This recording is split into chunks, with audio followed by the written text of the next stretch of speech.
Hello student. पिछली कड़ी में टॉर्सन का एक न्यूमेरिकल कराया गया था। Engineering mechanics and strength of material का पेपर 14 तारीख को AKTU का है। उसके अलावा फर्स्ट ईयर का fundamental of engineering first year और इंजीनियरिंग मैकेनिक्स का भी पेपर पुराने कोड का 14 तारीख को है। KME 402 engineering mechanics. ये सारे इंजीनियरिंग मैकेनिक्स के पेपर से रिलेटेड जो भी पेपर हैं वो 14 को हैं। तो इस कड़ी में आगे एक टॉपिक आता है यूलर्स थ्योरम। किसी कॉलम के लिए यूलर्स थ्योरम बहुत इम्पोर्टेंट है। तो यूलर्स थ्योरम सबसे पहले the Swiss mathematician Leonard Euler in 1757 derived a formula for stability of long column। Long column के लिए उसने ये फॉर्मूला ड्राइव्ड किया। According Euler's theory long column fails in buckling only. Long column जो है buckling की वजह से फेल हो जाते हैं। This theory neglect the effect of direct stress induced in long as compare to bending stress. इसका फिगर मैंने दिया है, ये देखिए। दोनों जब हिंज सपोर्ट हैं, A and B are hinge support, तो हिंज सपोर्ट जब है, पूरा डेरिवेशन है इस पे और आता है पेपर में डेरिवेशन 7 नंबर में। पिछले बार पूछा है इसने डेरिवेशन, देखिएगा यहाँ पे। Derive the expression for Euler crippling load for long column with both end are fixed. अब फिक्स्ड के केस में पूछा है, अगर बोथ एंड फिक्स्ड होते हैं, मैंने यहाँ पे लिखी है equivalent length of column for different types of and condition. And condition के हिसाब से बोथ एंड हिंज LE किसके बराबर हो जाएगा, इक्विवेलेंट लेंथ जो है L के बराबर हो जाएगी। बोथ एंड फिक्स्ड जब LE किसके बराबर हो जाएगा, L/2। तीसरा है one and fix and other and hinge, LE किसके बराबर हो जाएगा, L/√2 के बराबर। फोर्थ है वन एंड फिक्स्ड और अदर फ्री, LE किसके बराबर हो जाएगा, 2L। तो ये 4 कंडीशन आपको मौखिक याद चाहिए, ठीक है। अब आता है किसके लिए वैलिड है, बताया था लॉन्ग कॉलम के लिए यूलर्स कंडीशन जो है वैलिड है, ठीक है। अब इसमें भी डिफ्लेक्शन होगा, तो डिफ्लेक्शन की इक्वेशन क्या है, EID² y/dx² = m। तो EID² y/dx² = m है, तो m कितना हो जाएगा, PY हो जाएगा। नीचे दिखाया है मैंने फिगर में, PY के बराबर हो जाएगा। तो हम एक डिफरेंशियल इक्वेशन यहाँ से तैयार कर देंगे, EID² y/dx² + PY = 0। तो ये इक्वेशन एक तैयार हो जाएगी। P/EI किसके बराबर, α² के बराबर हो गया। तो इसका सॉल्यूशन कुछ आएगा, y = A sin αx + B cos αx।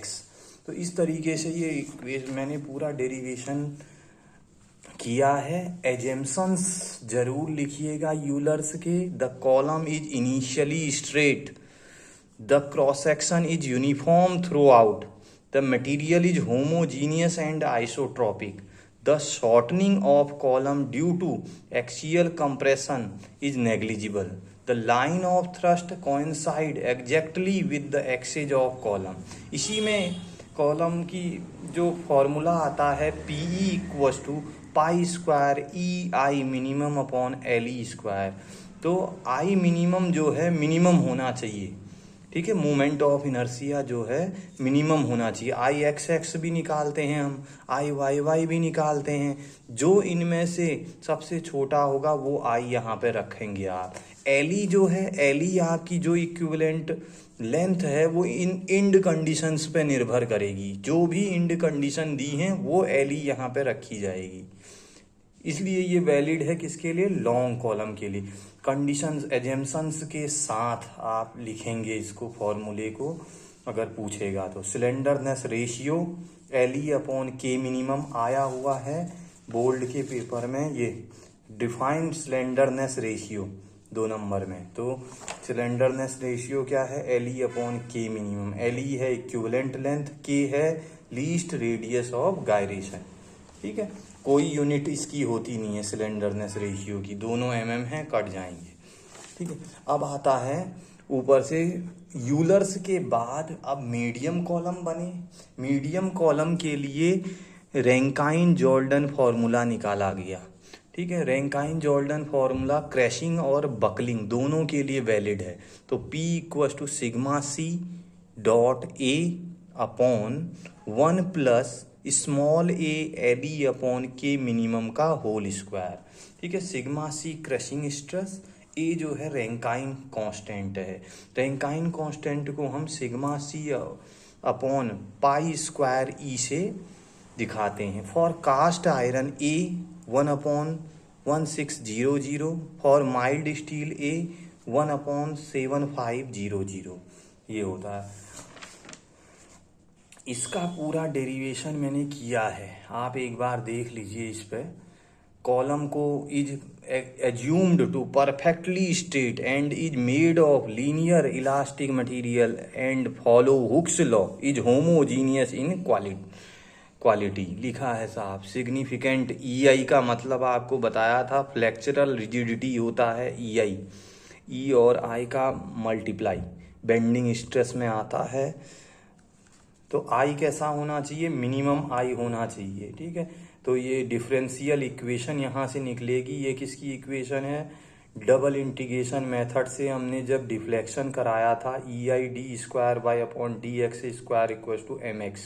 ठीक है, mx कहाँ से आया, mx ये है हमारा P, ये लोड लगा P आपका, P लोड लगा है इंटू x।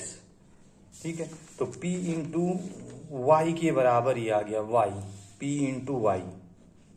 ठीक है, x के रेस्पेक्ट में लेंगे तो डिफरेंशियल इक्वेशन एक बना दी है पूरी। देखिए पूरी डिफरेंशियल इक्वेशन, ऑक्सिलरी इक्वेशन आपने मैथ में पढ़ा होगा, a प्लस आई बी के टर्म में। तो a प्लस आई बी के टर्म में हमने CF निकाला प्लस PI निकाला, PI तो 0 हो जाएगा, तो y इक्वल टू CF के बराबर आ जाएगा। CF हमने निकाला है आपकी, अगर a प्लस आई बी के फॉर्म में हो गई तो उसके लिए CF ये होता है। ठीक है, तो फिर यहाँ एट पॉइंट A के लिए और एट पॉइंट B के लिए हमने P upon EI pi square L के बराबर निकाल दिया है। तो देखिए नीचे लिखा है 10 this is obtain the least value of P will be assume the strut to buckle, it is called Euler crippling load. Euler ने दोनों सिरे हिंज पे ही अपना इक्वेशन निकाला था। I is the least moment of inertia, this is the figure of Euler's limitation.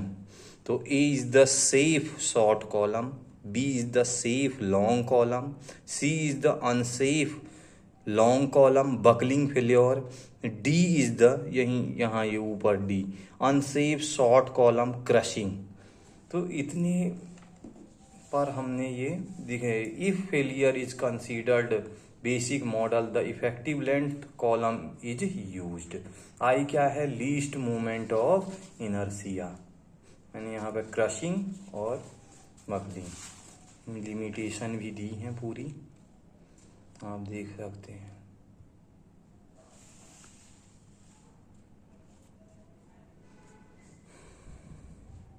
Limitation में this theory is valid only for long column, long column के लिए ही वैलिड है। This theory is valid only then slenderness ratio is greater और equal to critical slenderness ratio.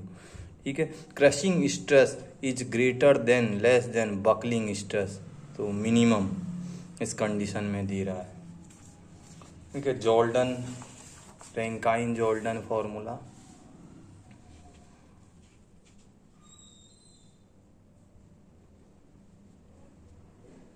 Short column fails in crushing, long column fails in buckling. तो हमने ये किसके लिए निकाला, medium combined effect of crushing and buckling. तो ये medium column के लिए हमने इसको वैलिड किया है, रैंकाइन जॉर्डन फॉर्मूला को। तो इसका इक्वेशन जो आया है, आपको इक्वेशन भी मैंने बता ही दिया था यहाँ पे, दिस इज द इक्वेशन। और आता है दोनों के पी को कंपेयर करना होता है फॉर्मूले में, दोनों के पी को कंपेयर कराता है। 10 नंबर का क्वेश्चन आया हुआ है और सिलेबस में है आपके कॉलम और स्टड का, pin ended column, Euler theory for pin ended column. और ये पेपर में क्वेश्चन आया हुआ है 6 का बी। आप दोनों का formula, Euler crippling load hollow cylinder के लिए आया है और रैंकाइन फॉर्मूला यूजिंग दिस। तो पहले ये यूलर थ्योरी आनी चाहिए, उसके बाद ही आप कर पाएंगे। स्विस साइंटिस्ट ने सारा एक पन्ने में मैंने लाने की कोशिश की है, एंड कंडीशंस को, एजम्पशंस को, यूलर्स को कैसे ड्राइव करते हैं, और सिलेंडरनेस रेशियो क्या है इसका, सिलेंडरनेस रेशियो कैसे लिखते हैं, उसके बाद रैंकाइन जॉर्डन फॉर्मूला क्या है। तो Euler's formula and Rankine Jordan formula दोनों ही इम्पोर्टेंट है। तो ये, और इसकी जब व्हेन बोथ इंड हिंज, तो एल के बराबर ही होता है। तो इसके लिए डेरिवेशन, इसी डेरिवेशन को यूलर ने ड्राइव किया अपने फॉर्मूले के लिए।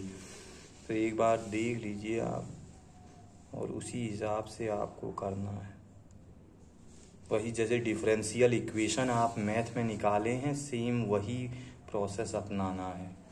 बेस्ट ऑफ लक सभी को इंजीनियरिंग मैकेनिक्स या और engineering mechanics and strength material के पेपर के लिए। कुछ किए बिना ही जय जयकार नहीं होती, कोशिश करने वालों की हार नहीं होती। Goodbye, best of luck, take care.